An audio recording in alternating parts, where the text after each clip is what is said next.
Okay? So with muscles, it's pretty obvious. You stimulate a muscle cell by putting tension on it, by activating it.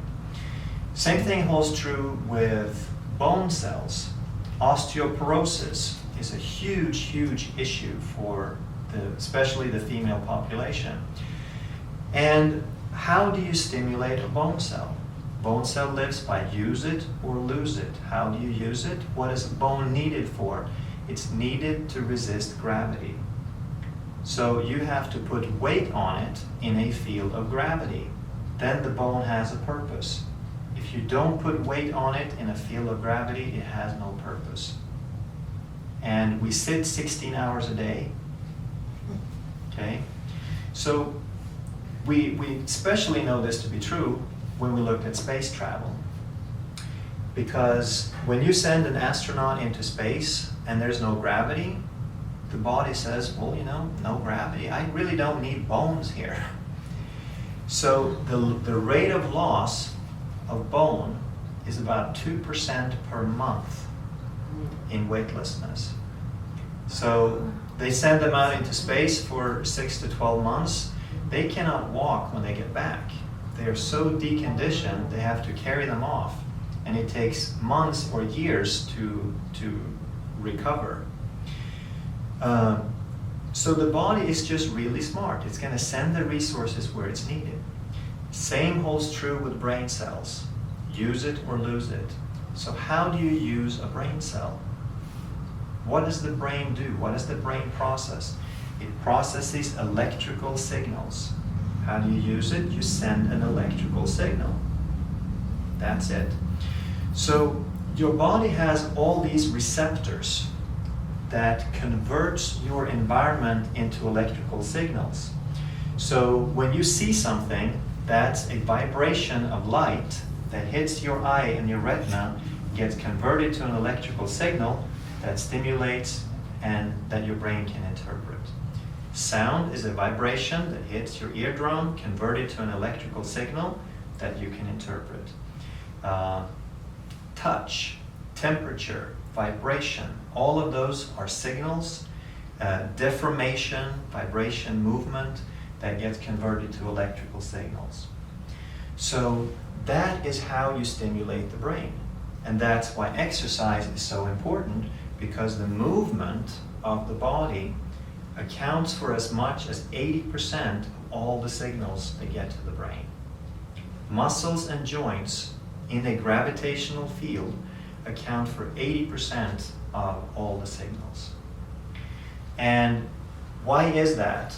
Well, if you can do this without looking, then there has to be some information relayed to the brain about the position of this finger. So the muscles, the length of the muscles and the position of the joints are sent with millions of bits of information to tell the brain exactly where this is. And that's the most important thing there is for you to stay alive. Because if you can't stay balanced in a field of gravity, if you don't know where your body parts are, then you just can't make it. You'll be falling down, you'll be all over the place, you bump into things, you get run over. You wouldn't last very long. So 80 to 90% of the brain's resources go to figuring out where you are. And that's called proprioception, the ability to know where you are without looking. So,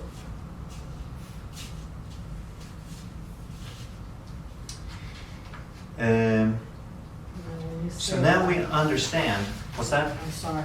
When you said that, it made me think of my father who had Alzheimer's, and he started having problems with mobility. He started falling for no reason and stuff like that. So that's the I couldn't exact figure that out. The exact mechanism I'm talking about. Yeah. The problem with Alzheimer's is that it's such a far-reaching degeneration that the solution should have started 20 years earlier. It is never too late to slow it down, but it's really too far gone to reverse it. Okay? So now we understand that the brain regulates everything. We know that the brain cells are only kept alive by receiving signals. And we understand that if we send more signals to a brain cell, it stays healthier. If we send too many, it burns out. And if we don't send enough, then the brain cell degenerates and gets weaker.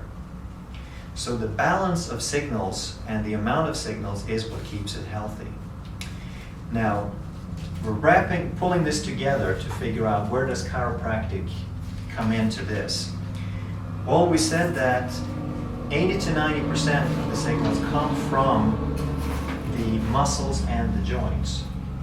So where do we have most of the muscles and joints? Where is there a lot of muscles and a lot of joints and an enormous amount of receptors? And the answer is the spine. Okay? So chiropractors didn't know this when they started adjusting, because this was 100 years before we knew any of this stuff. But chiropractic was very, very effective and very powerful because without knowing it, they had found where they could provide the biggest input to the brain, where they could fire off the most receptors and do it in a specific manner in a short amount of time.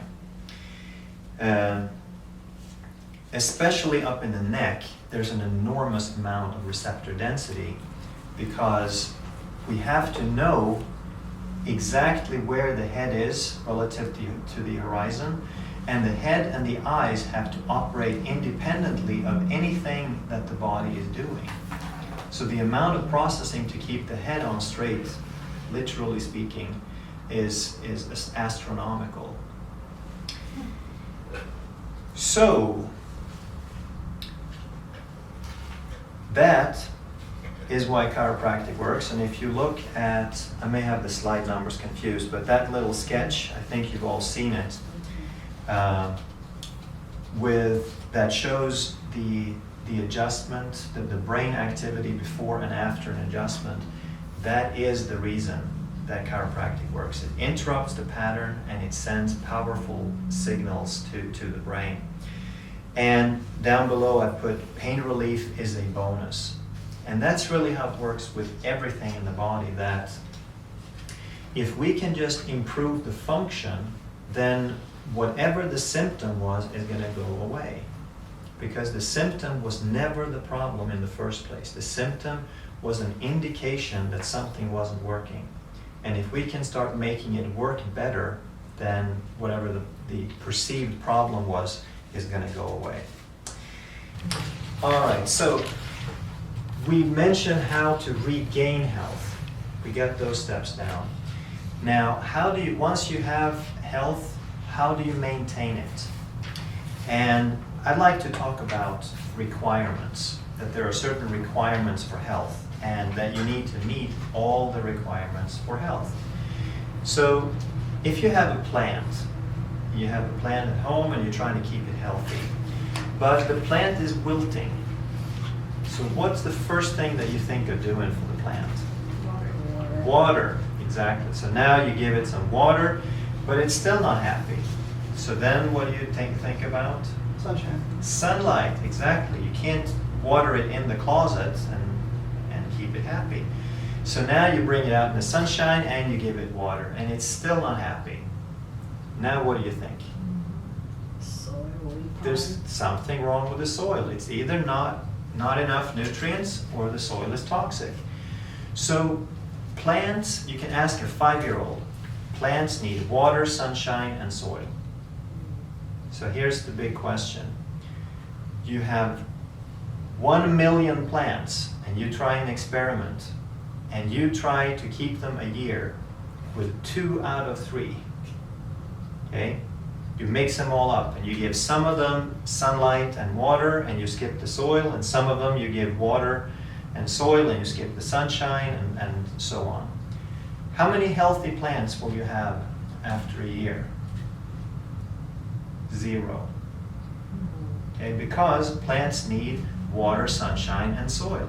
You can never get a healthy plant with 2 out of 3 required things.